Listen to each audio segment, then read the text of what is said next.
জিনা ব্যভিচার যখন ছড়া যাবে জালেম বাদশা নিযুক্ত করে দিবে। জালেম বাদশা আমাদের উপর ছিল, ঠিক? লাখো কোটি টাকা দিয়ে আমরা এইটা ছাপাইতে পারছি, কিন্তু ওইখানে এক বস্তা ভাতের উপর মানুষের পাড়ায় যাচ্ছে। এইটার হিসাব আপনি আমি আলিয়াউমা তুজিজা কুল্লু নাফসিন বিমা কাসাবাত, প্রত্যেকটা নফসের দিতে হবে। লা যুলমাল ইয়াউম, কারো উপর কোনো জুলুম করা হবে না। প্রথম স্টেশনে দাঁড়ায় বক্তৃতা দেওয়া খুবই সহজ, কিন্তু 40 দিন ফজরের নামাজ, এশার নামাজ, 5 ওয়াক্ত নামাজ জামাতের সহিত আদায় করা খুবই কঠিন।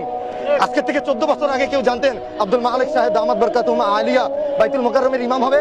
5টা জিনিস কেউ কখনো জানে না। সেই 5টা জিনিসের কথা কোরআনে দেওয়া আছে। ইন্নাল্লাহা ইনদাহু ইলমুস সাআহ, নিশ্চয়ই আল্লাহ ব্যতীত আর কেউ জানে না গায়বের কথা। ওয়া ইউনাজ্জিলুল গায়ব, বৃষ্টি কয় ফোঁটা পড়বে, কখন পড়বে, আল্লাহ ব্যতীত কেউ জানে না।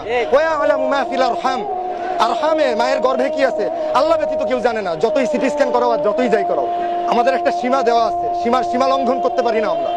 জনগণের সার্বভৌমত্বকে মানি না। অধিকার আল্লাহ তাআলা, ক্ষমতা আল্লাহ তাআলা। আল্লাহুল গনি ওয়া আনতুমুল ফুকারা, আল্লাহ তাআলা ধনী, তোমরা সবাই ফকির। আপনি আমি পুরো সমস্ত জাহানের সবাই গরিব।